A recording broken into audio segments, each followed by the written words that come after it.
Welcome back. International Relations Minister Ronald Lamola has urged Rwanda to stop backing the M23 rebels and to withdraw from the Eastern DRC. He told an African Union Peace and Security Council meeting that the unauthorized presence of Rwanda's defense force in the country violates the DRC's sovereignty and territorial integrity.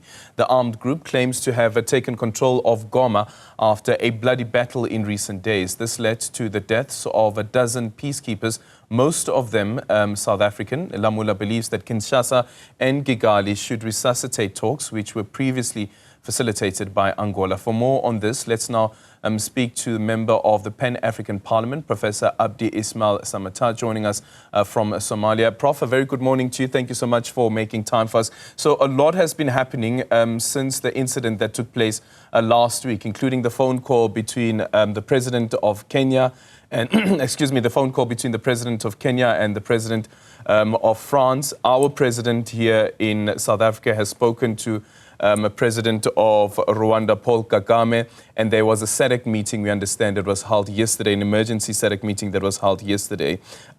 Is this enough, do you believe, to get us to a point where, as our minister has proposed, to get the talks resuscitated once again? I don't think so, but it's certainly a step. What matters here is that the poor people of the Congo and the poor people of Africa, since the liberation days of the 1950s and maybe even earlier, have been hoaxed by the elites in our continent who appear to be playing with the lives of ordinary people as if they don't matter. So the case of Eastern Congo, but more broadly the Congo, has never really quite recovered from the Belgian colonialism, which has massacred something in the order of about 5 million Congolese during its tenure in that country. And so both Rwanda's elite and the Congolese elite bear the responsibility that it should never happen again. So the movement by President Ramaphosa and others is an important step in that direction. But it's coming too little, too late for the Congolese people who have suffered inordinately and enormously. Too little, too late. Then what's the answer, considering once again that you also have MONUSCO that had been deployed to the DRC for over 2 decades, to such a point where President Felix Tshisekedi has said that they must withdraw? Well, Mr. Tshisekedi and others, and President Kagame as well, really have to come to terms with their own humanity by looking into the mirror. I think there is people in the Eastern Congo who are of a particular ethnic group related to Rwanda have to be treated like the citizens of Congo and given their fair share, as former President Mbeki spoke about. In the same time, that the Rwandan government has to respect the territorial integrity of the Congolese. So these two things have to happen simultaneously, and the two regimes in Kinshasa and have to come to terms with this.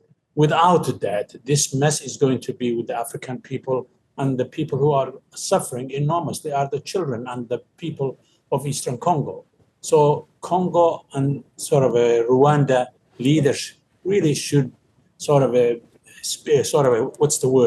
should speak bluntly to their own people, should respect the people of the other country, and both countries should be committed to a peaceful process which will respect the citizens, the diversity of citizens in both places. Without that, we will be ricocheting and repeating this for many decades to come.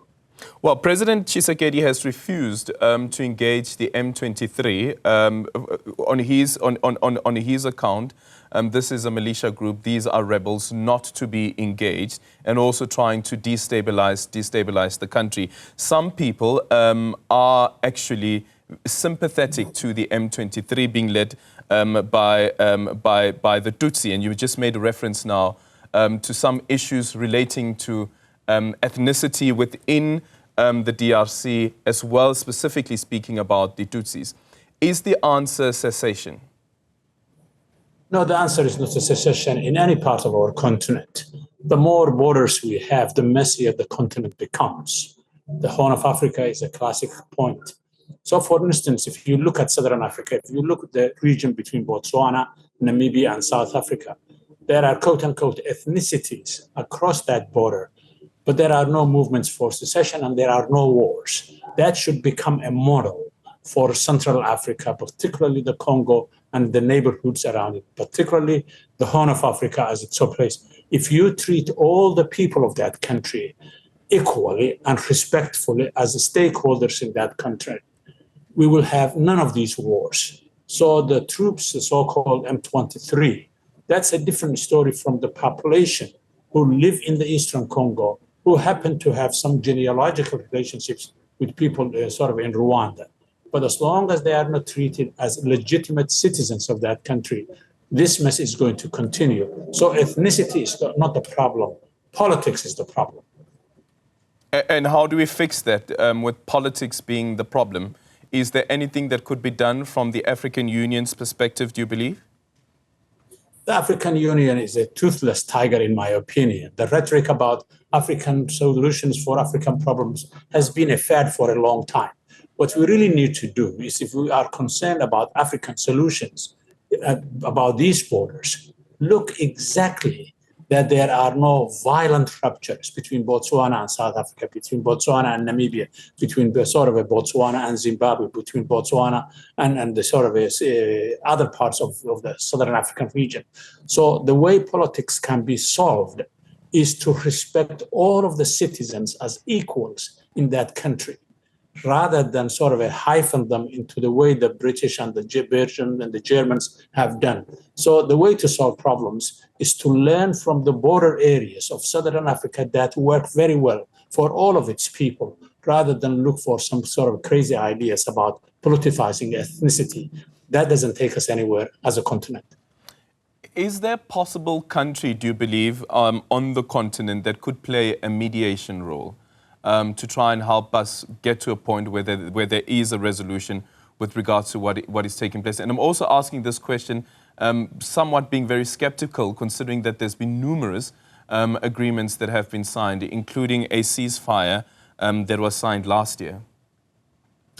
Yeah, I think a model of experience that may be useful is Botswana, for instance, and so is South Africa. There are ethnicities in the regions of Botswana and South Africa, but we need a credible country, and we don't have too many of them in our continent, a credible regime in our continent that can actually strike a balance such that all the citizens of the Congo can be respected as equal citizens, while at the same time, Rwanda will get the kind of protection from the Interahamwe, the people who massacred the Rwandan people in the 1994 genocide. So Botswana may be a sort of a country that has an experience which will be able to take politics out of ethnic relationships. Yeah. What about foreign states? I just made reference now earlier on to the conversation and the phone call that happened between President Emmanuel Macron as well as the President of Kenya. Some people saying that we must also look into the role played by foreign actors in what's happening in the DRC, in the eastern parts of the DRC. Well, the DRC is a victim of all kinds of sort of creatures, as I call them. They are victims of the Chinese in terms of mining. They are victims of the Europeans, particularly the history of Europeans in the Congo. They are victims of the Americans in so many ways. I really think that if the Congolese government sort of makes up its mind that all of the people who live in the Congo are equal citizens, we would not need to bring the French and the others from Europe and America to sort of take part in the pacifying of the Congolese and to give them a chance to have a life. African leaders at the African Union should look into the mirror and be ashamed of themselves for not being able to handle a problem of this nature, which belies the fact that we have become liberated countries. Congo became liberated in 1960. Why should it be looking at Europe for that? Africans and African leaders should take that responsibility. Finally, Congo is not the only place that's suffering. Look at what's happening in the Sudan. And the African Union has been a toothless dog in the Sudan as well. So there comes a point when we have to say, what's the core problem and who are the responsible people, and then wrestle those people to the ground, politically speaking, and said, This is not going to be acceptable in our continent any longer. Yeah. And finally, Prof, Rwanda being accused of backing the rebels. South Africa has now made this case as well. It has been presented before the United Nations Security Council as well. A report by the United Nations also indicates this again. Rwanda is denying this particular claim that is being made. But should Rwanda be held accountable? And how? I think all regimes should be held accountable. Rwanda, the Congolese regime itself. You see, as I said, noted earlier on, Rwanda has a legitimate case about the sort of people who engaged in the genocide in Rwanda in 1994. Many of them who are on Eastern Congo. Those people have to be brought to the book. Then and only then can we tell the Rwandese government that it has no business in the Congo, whether it's sort of looting the resources or anything else.